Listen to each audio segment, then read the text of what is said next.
Look at something across the room right now. A clock on the wall, a word on a label, the face of someone you love. Is it sharp, or is there a soft haze around the edges that was not there 5 years ago? Most people with blurry vision do the same thing. They go to an eye doctor, they get a stronger prescription, they buy new glasses. 6 months later, the prescription needs updating again. The glasses get stronger and stronger while the vision keeps getting worse. Here is what almost nobody tells those people. The glasses are not treating your vision problem, they are compensating for it. And the reason your vision keeps deteriorating, the actual biological reason, has almost nothing to do with your eyes. It has everything to do with what is happening in your blood right now while you read this.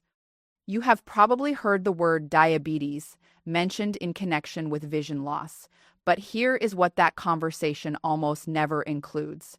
You do not need to be diabetic for blood sugar to be destroying your eyesight. You do not need a diagnosis. You do not need elevated fasting glucose on a lab report. You need something far more subtle and far more common. You need blood sugar that spikes and crashes throughout the day, that runs slightly too high for slightly too long, that chronically floods certain tissues with glucose while leaving others starved. That pattern, which research suggests affects the majority of Americans over 55, quietly damages the most metabolically vulnerable tissue in your entire body. Your eyes. The retina, the thin sheet of light-sensitive tissue at the back of your eye, has the highest metabolic demand of any tissue in the human body. Gram for gram, it consumes more oxygen and more glucose than your brain. It is extraordinarily active and extraordinarily sensitive. And when the glucose supply becomes dysregulated, the retina pays the first price. There is no billing code for explaining this at a standard eye appointment. The optometrist's job is to measure refraction and fit your lens. Nobody in that system is going to sit with you and explain the specific metabolic mechanisms by which blood sugar is degrading your vision and give you the protocol that addresses each one. That is exactly what this video exists for. Before we go any further, I need to name the symptoms that mean you stop watching and call a doctor today, not tomorrow, today. Sudden vision loss in one eye that came on in hours or days. A curtain or shadow moving across your visual field. A sudden flood of new floaters, dozens of dark spots or strings appearing at once where there were none before. Flashing lights in your peripheral vision that come and go repeatedly. Any one of those signs points to acute retinal damage or detachment. These are emergencies. No protocol in this video applies to those situations. You need a same-day ophthalmology evaluation. If none of those apply to you, if what you have is gradual blurring, difficulty reading fine print that has worsened over months, halos around lights at night, or a general haziness that your glasses no longer fully correct, then stay with me, because what I am about to describe is almost certainly happening in your body right now. Let us start with something that happens to almost everyone with variable blood sugar and that almost nobody has ever had properly explained to them. Your eye's lens, the transparent structure that sits just behind your pupil and focuses light onto the retina, is made almost entirely of water and protein. It has no blood vessels. It cannot receive nutrients from circulation the way your organs do. Instead, it absorbs glucose directly from the fluid that surrounds it. When blood glucose rises rapidly after a meal, the glucose concentration in that surrounding fluid rises with it. And glucose, when it enters the lens in excess, gets converted by an enzyme inside the lens into a compound called sorbitol. Here is the problem. Sorbitol cannot leave the lens. It has no exit route.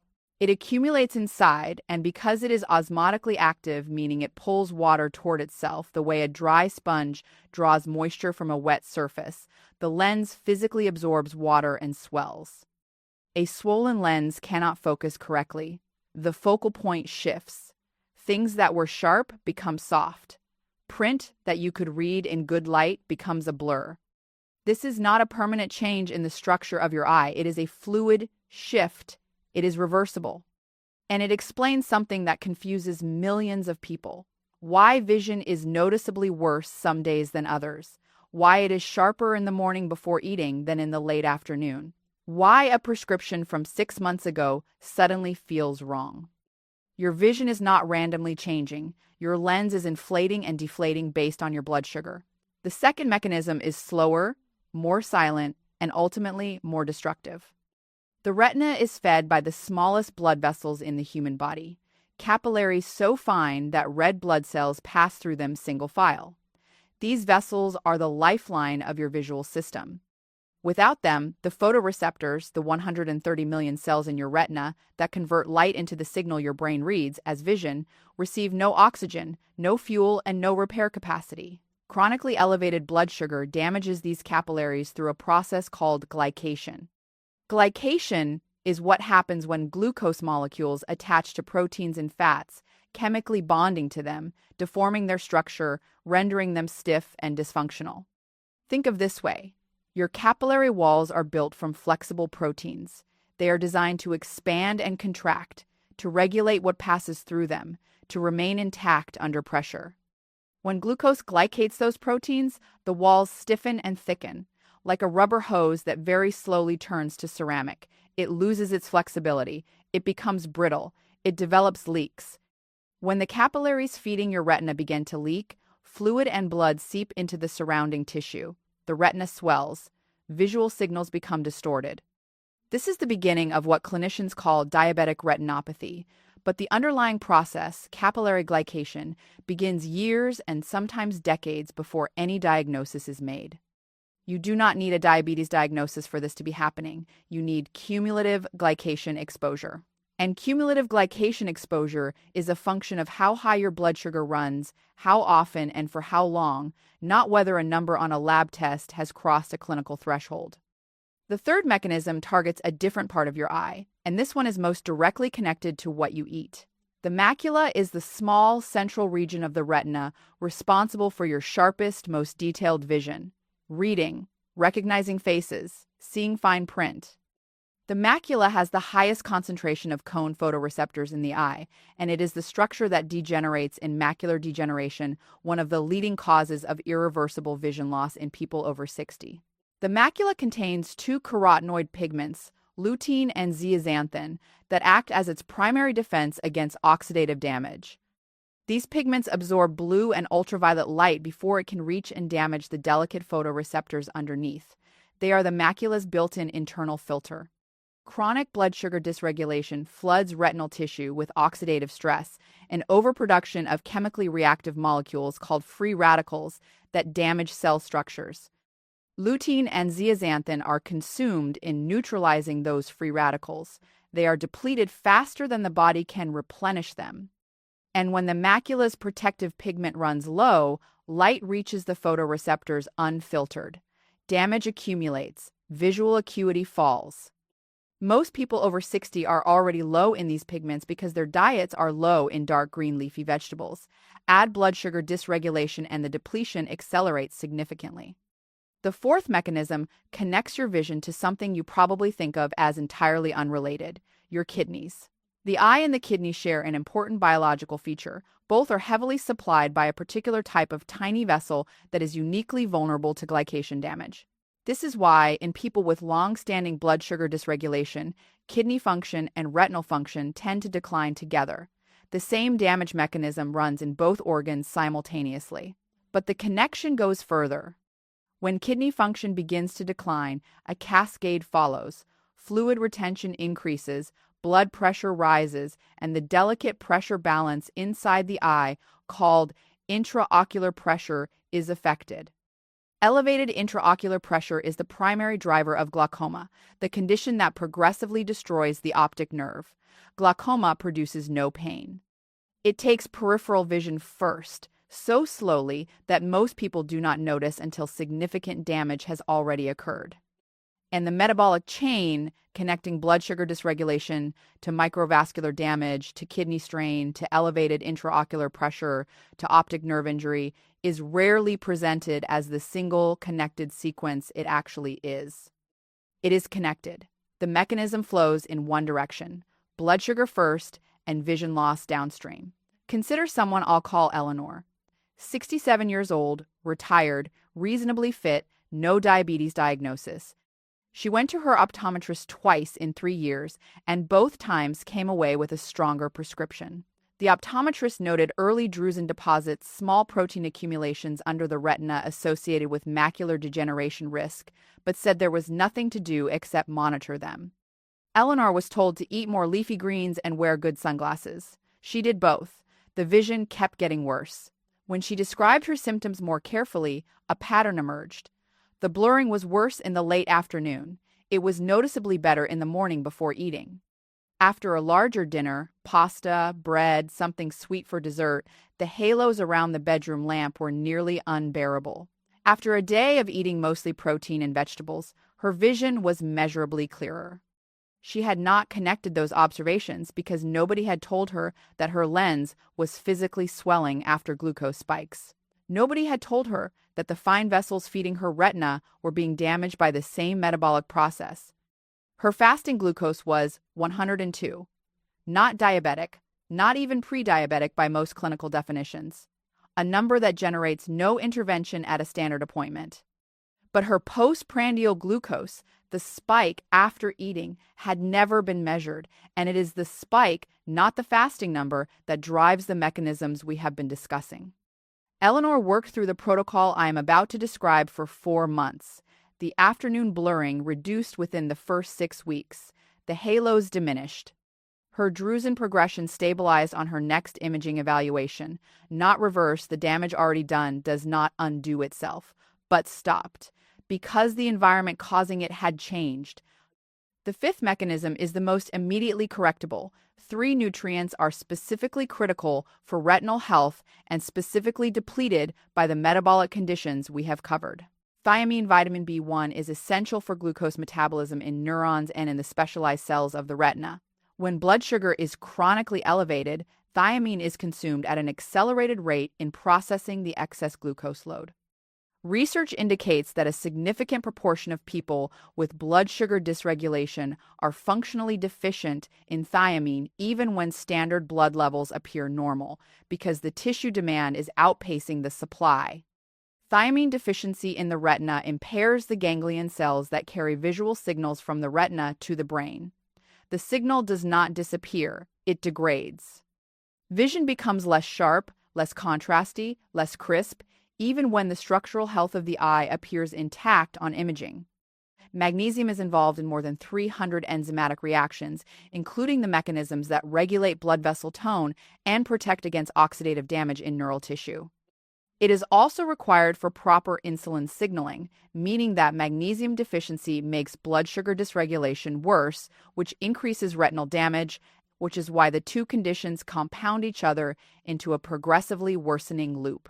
Clinical research estimates that the majority of Americans over 60 are insufficient in magnesium, and most have no idea because magnesium is not included on a standard metabolic panel. Zinc. The retina has one of the highest zinc concentrations of any tissue in the human body. Zinc is essential for the visual cycle, the biochemical sequence by which light signals are converted to neural signals, and for the enzymes that protect retinal tissue from oxidative damage. Zinc absorption decreases with age, particularly in people whose stomach acid has declined, which is the majority of people over 60.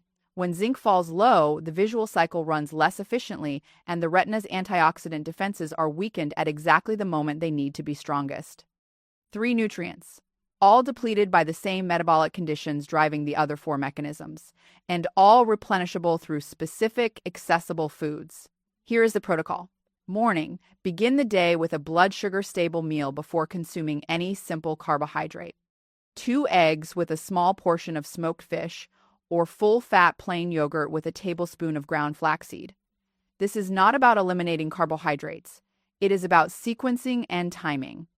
A morning meal built on protein and fat blunts the early glucose spike and reduces the sorbitol accumulation in the lens that occurs in the 2 hours after eating. The morning glucose response sets the metabolic tone for the rest of the day. Start it flat. Add cooked leafy greens at some point during the morning or early afternoon. Cook spinach, cook kale, cook collard greens, not raw. Cooking breaks down the cellular walls that lock lutein and zeaxanthin inside the plant. A half cup of cooked spinach delivers more bioavailable lutein than 3 cups of raw. Add a teaspoon of oil or a small amount of butter alongside it. Lutein and zeaxanthin are fat-soluble, Without fat in the same meal, they pass through without being absorbed. Daytime. The central daytime practice is managing the postprandial spike, the glucose surge after eating.